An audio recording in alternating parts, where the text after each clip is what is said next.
नमस्कार, आप देख रहे हैं एनएमएफ न्यूज। आपके साथ मैं हूं नम्रता चौधरी। चुनावों का दौर चल रहा है और ऐसे में तमाम पत्रकार हैं जो जमीनी स्तर पर जाकर रिपोर्टिंग कर रही हैं। इनमें से कुछ पत्रकार ऐसे हैं जिन पर ठप्पा लगा हुआ है मोदी विरोधी होने का, और ऐसा हम नहीं कह रहे। इनके पोस्ट, इनकी खबरें, इनके यूट्यूब चैनल पर इनकी बातें, इनके गेस्ट, सब कुछ दर्शाता है कि ये मोदी विरोध में अपनी आवाज बुलंद करते हुए नजर आते हैं। और जितने भी मोदी विरोधी हैं उनके समर्थन में इनकी डिबेट्स होती हैं। इस तरीके के आरोप इनके ऊपर लगते हैं। जब मैं ऐसे पत्रकारों का जिक्र करती हूं तो आपके जहन में रवीश कुमार का नाम आ जाता होगा, अभिसार का आ जाता होगा और अजीत अंजुम का नाम भी आता होगा।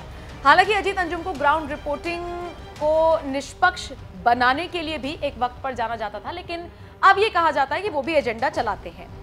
सोशल मीडिया पर एक वीडियो वायरल हो रहा है, अजीत अंजुम का है, उनकी रिपोर्टिंग का है। और सबसे दिलचस्प बात यह है कि अपने एक्स अकाउंट पर अजीत अंजुम ने भी इस वीडियो को शेयर किया है। अब वैसे तो अजीत अंजुम धाकड़ पत्रकार माने जाते हैं, पत्रकारिता जगत में एक बड़ा नाम माने जाते हैं, लेकिन सोचिए अगर वो फील्ड में किसी का बयान ले रहे हों और माइक आईडी को साइड में रखकर हाथ जोड़कर बोले कि भाई साहब आप तो चरण स्पर्श के हकदार हैं और आपके तो मुझे पैर छू लेने चाहिए, तो क्या। लेकिन ऐसा क्या हुआ कि अजीत अंजुम भरी सड़क पर एक शख्स को यह कहने पर मजबूर हो गए कि भाई साहब मैं आपके आगे हाथ जोड़ता हूं और मैं तो आपके पैर भी छूने को तैयार हूं। क्या हुआ विस्तार से आपको बताते हैं, लेकिन उससे पहले अजीत अंजुम ने इस वीडियो को अपने एक्स अकाउंट पर शेयर करते हुए क्या लिखा, जरा सुन लीजिए। अजीत अंजुम लिखते हैं, अमेठी में मिले लल्लू प्रसाद पांडे।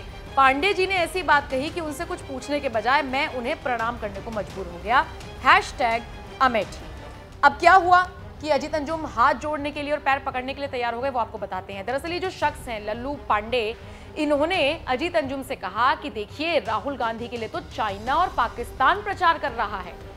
बस फिर क्या, बात सुनकर अजीत अंजुम के होश उड़ गए। अजीत अंजुम ने कहा अब ये कब हो गया कि पाकिस्तान और चाइना आ गया, ये जो आपकी थ्योरी है ना, मैं इस पर आपसे बात नहीं कर सकता। इससे अच्छा होगा मैं आपके सामने हाथ जोड़ लूं और आपके पैर पकड़कर आगे बढ़ता चलूं। सोशल मीडिया पर कुछ लोग अजीत अंजुम को भी गालियां दे रहे हैं कि भाई उसकी पूरी बात तो सुन लेता, लेकिन दूसरी तरफ लोग कह रहे हैं कि आपने ठीक किया, ऐसे लोगों को ऐसे ही हाल पर छोड़ देना चाहिए। बताइए भला पाकिस्तान कहां से आ गया, चाइना कहां से आ गया। पाकिस्तान कहां से आया ये मैं आपको बता देती हूं। पाकिस्तान के पूर्व मंत्री रहे हैं फवाद चौधरी, उनका एक ट्वीट आता है राहुल ऑन फायर। बस इसी को लेकर लोग कह रहे हैं कि पाकिस्तान में राहुल गांधी प्रेम साफ तौर पर दिख रहा है। और बाकी मणिशंकर का बयान तो आपने सुना ही होगा ना, मोदी को नीच कहने वाले मणिशंकर अय्यर का बयान सामने आया था, जिसमें उन्होंने कहा था कि अब भारत को पाकिस्तान को इज्जत दे देनी चाहिए क्योंकि उनके पास परमाणु है। क्या पता कोई पगला अपना सनकी दिमाग लेकर यहां पर अटैक कर दे।